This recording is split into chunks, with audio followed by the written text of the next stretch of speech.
अरे बच्चों, आज हम लोग 10वां सवाल देखेंगे। 10वां सवाल है, एक व्यक्ति एक न्यायित सिक्के को कितनी बार उछाले कि कम से कम एक चित्त की प्रायिकता 90% से अधिक हो। कितनी बार उछाले, इसका मतलब ये हुआ कि n यहाँ पर पूछ रहा है। n को हमें यहाँ पर निकालना है। किस प्रकार से हम निकालेंगे ये देखते हैं। एक बार उछालते हैं तो चित्त आने की प्रायिकता, क्योंकि चित्त और पट दो भाग होते हैं तो 1/2 इसकी हो जाएगी प्रायिकता। और क्यू का मान निकालेंगे 1 - 1/2 अर्थात 1/2। यहाँ n हमें निकालना है। सूत्र हम जो प्रयोग करेंगे वो है, यदि प्रायिकता पी एक्स बराबर एक्स तो एन सी एक्स पी की घात n इंटू गुणा क्यू की घात n-x, जहाँ x 1 2 3 4 कुछ भी हो सकता है। तो यहाँ पर हम निकालते हैं सबसे पहले P x is greater than 1 या 1 के अधिक या 1 के बराबर यहाँ दिया गया है 90%, या इसको हम 90% को हल करेंगे तो 9/10 के रूप में बदल जाएगा। ये अब हम निकालेंगे इसका मान, तो ये आ जाएगा 1 ऋण पी एक्स बराबर 0 इज ग्रेटर देन 9/10। अब यदि हम 1 को इस पक्ष में भेज देंगे तो ये माइनस का हो जाएगा, तो माइनस पी एक्स बराबर 0 इज ग्रेटर देन 9/10 - 1। इसको हल करेंगे तो -1/10 आ जाएगा। अब जब इसको हम लोग हल करते हैं, यदि आपको ये याद मालूम हो, ये चिन्ह जो है बदल जाता है। -2 इज ग्रेटर देन -3। जब हम दोनों साइड के माइनस को हटाते हैं तो ये चिन्ह भी बदल जाता है, क्योंकि जब दोनों साइड के चिन्ह हट जाएंगे तो 3 बड़ा हो जाएगा, 2 छोटा हो जाएगा। चलिए, अब हम इसी क्रम में हमने यहाँ पर दोनों साइड के माइनस हटाए और चिन्ह को बदल दिया। तो पी एक्स बराबर 0 पर हमें मान निकालना है, तो एन सी 0 1/2 की घात 0 और गुणा 1/2 की घात n-0 is less than 1/10। N C 0 का मान 1, फिर 1/2 की घात 0 का मान 1, तो 1 गुणा 1/2 की घात n इज लेस देन 1/10। यदि इसको हम हल करेंगे तो 2 की घात n इज ग्रेटर देन 10 के बराबर आ जाएगा। अब यहाँ पर हम यदि 2 की घात 1 रखते हैं तो भी हमारा सही नहीं होगा। 2 की घात 2 रखते हैं तो भी मान सही नहीं होगा। 2 की घात 3 रखते हैं, 2 दूनी 4 दूनी 8, वो भी हमारा बड़ा नहीं होता है। तो 2 की घात यदि हम 4 रखें तो यहाँ पर कम से कम n का मान 4 होगा, अतः सिक्के को 4 बार उछालना पड़ेगा, तब हमारी दी हुई स्थिति बनेगी। इस प्रकार ये सवाल हल।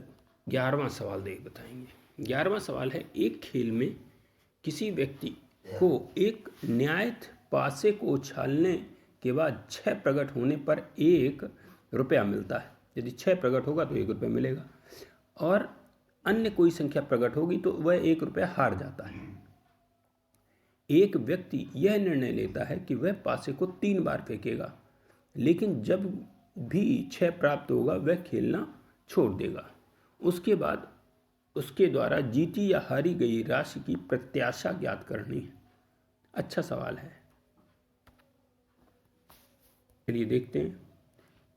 प्रायिकता निकालनी है, एक पासे पर 6 आए। हमें मालूम है कि पासे के 1 2 3 4 5 6 अंक होते हैं, तो 6 आने की प्रायिकता हो जाएगी 1/6, और क्यू हो जाएगा 1 ऋण 1/6 अर्थात 5/6। अब उस देखते हैं, पहली फेंक में 6 प्राप्त होता है, अर्थात प्रायिकता निकालना है कि पहली फेंक में 6 आने की प्रायिकता 1/6, और राशि यहाँ उसे कितनी मिल जाएगी, 1 रुपया मिल जाएगा। अब इसी की दूसरा भाग देखते हैं। पहली फेंक में एक स्थिति तो ये हो गई, दूसरी स्थिति हो जाएगी पहली फेंक में वह हारे और दूसरी फेंक में 6 आने की प्रायिकता। तो इसके लिए हम देखेंगे, पहली फेंक में हारने की यहाँ पर हमारी प्रायिकता निकली 5/6, तो 5/6 गुणा 1/6 बराबर हो जाएगा 5/36। लेकिन यहाँ पर उसको राशि मिलेगी 0। स्थिति ये होगी कि पहली और दूसरी फेंक में हारे और तीसरी फेंक में उसका 6 आए। 6 आए के लिए प्रायिकता उसकी कितनी होगी, 5/6 गुणा 5/6 गुणा 1/6।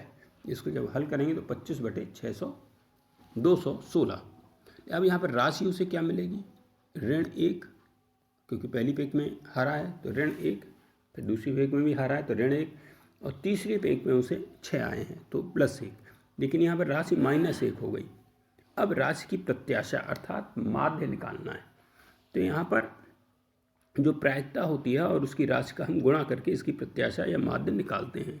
तो पहला हमारा जो भाग था वो 1/6 गुणा 1 धन 5/36 गुणा 0 धन 25/216 ऋण 1। तो यहाँ इसको जब हम लोग हल करते हैं तो उत्तर आता है इसका 11/216 और यही इसका उत्तर होगा। अब हम लोग 15वां सवाल देखेंगे। एक इलेक्ट्रॉनिक असेंबली में दो सहायक निकाय ए और बी हैं। पूर्ववर्ती निरीक्षण द्वारा निम्न प्रायिकताएं ज्ञात कीजिए। पी प्रायिकता ज्ञात करेंगे, ए के असफल होने की प्रायिकता 0.2 है। पी प्रायिकता बी के अकेले असफल होने की प्रायिकता है 0.15 और पी प्रायिकता है ए और बी दोनों के असफल होने की प्रायिकता भी 1.15 है। पी ए असफल या बी असफल हो चुका हो और दूसरा मान निकालना है यदि पी ए के अकेले के असफल होने की प्रायिकता। चलिए यहाँ पर घटना मानते हैं ई ए के असफल होने की घटना है, ई बी के असफल होने की घटना है। तो पी ए निकालेंगे जिसका कि मान 0.2 दे रहा है इसकी प्रायिकता। पी ए इंटरसेक्शन दोनों के असफल होने की भी प्रायिकता 0.15 है और बी के अकेले की। तो यहाँ पर पी प्रायिकता निकालेंगे अकेले ई बी की। तो पी इस स्थिति में हो जाता है P E B minus P A intersection E B. तो यहाँ पर हम मान रख देंगे 0.15 बराबर पी ई बी माइनस 0.15। ये पी ई बी का मान आ जाएगा 0.15 धन 0.15 बराबर 0.3। अब यहाँ पर हमें निकालना है पहला जो भाग है उसमें पी ई ए बटे पी ई बी निकालना है। तो यहाँ पर हम निकालेंगे P E A intersection P E B बटे पी ई बी।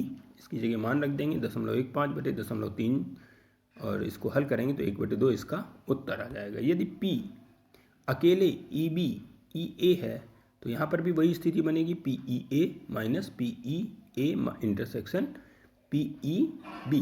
तो 0.2 माइनस 0.15 जिसका उत्तर आएगा 0.05। 16वां सवाल देखेंगे। थैला 1 में 3 लाल और 4 काली गेंदें हैं तथा थैले 2 में 4 लाल और 5 काली गेंदें हैं। एक गेंद को थैले 1 में से तथा थैले 2 में से स्थानांतरित किया जाता है। एक गेंद को थैले 1 में से थैले 2 में स्थानांतरित कर दिया जाता है और तब एक गेंद थैले 2 में से निकाली जाती है। निकाली गई गेंद लाल रंग की है। स्थानांतरित गेंद की काली होने की प्रायिकता ज्ञात कीजिए। चलिए देखते हैं। थैला 1 यहाँ हमने बता दिया 3 लाल और 4 काली, थैले 2 में 4 लाल और 5 काली।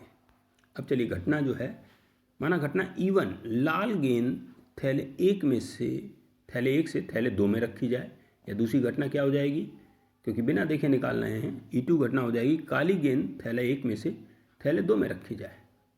तो PE1 हो जाएगी 3/7 क्योंकि यहाँ पर 3 है और कुल गेंदें हैं 7, और PE2 हो जाएगी 4/7 क्योंकि यहाँ पर 4 लाल है दूसरे थैले में, इसलिए उसकी प्रायिकता हो जाएगी 4/7। माना घटना A लाल गेंद निकालने की है तो PA/E1 इसका मान आ जाएगा 5/10 तथा PA/E2 का मान आ जाएगा 4/10 क्योंकि एक गेंद यदि हम निकालेंगे तो यहाँ पर गेंद की जो संख्या हो जाएगी वो 10 हो जाएगी। इस थैले में थैले 2 दूसरे थैले में यदि एक गेंद और रख देंगे हम तो उसकी कुल गेंदों की संख्या हो जाएगी 10। यदि लाल गेंद आती है तो 5/10 और यदि काली गेंद आती है तो 4/10 हो जाएगा। अब यहाँ पर निकालना है PE2/A का मान निकालना है। बेस प्रमेय से हमें मालूम है PE2/A बराबर PE2 इंटू PA/E2 बटे PE1 गुणे PA/E1 plus PE2 into PA/E2 सबका मान रख देंगे और इसका उत्तर आएगा 16/31। अब यहाँ पर देखेंगे 17वां सवाल। 17वां सवाल है, ऑप्शन इसके दिए गए हैं। यदि A और B ऐसी दो घटनाएं हैं, यदि PA is not equal to 0 तो प्रायिकता ज्ञात कीजिए PB/A बराबर 1 है तब हमें इसमें से कौन सा कथन सत्य होगा। चलिए देखते हैं। दे रहे हैं एक बराबर है P बटे ए, और पी बी बटे ए को हम लोग ऐसे भी लिख लेंगे पी ए इंटरसेक्शन बी बटे पी ए। तिरछा गुणा कर देंगे तो पी ए बराबर आ जाएगा पी ए इंटरसेक्शन बी, और ए इंटरसेक्शन बी का जैसा कि हमने यहाँ पर चित्र के सामने आपको दिख रहा होगा स्क्रीन पे, यदि ए हम इस तरीके से बनाएंगे इंटरसेक्शन के रूप में तो इसका मान होगा A is a subset of B, और यही इसका उत्तर होगा।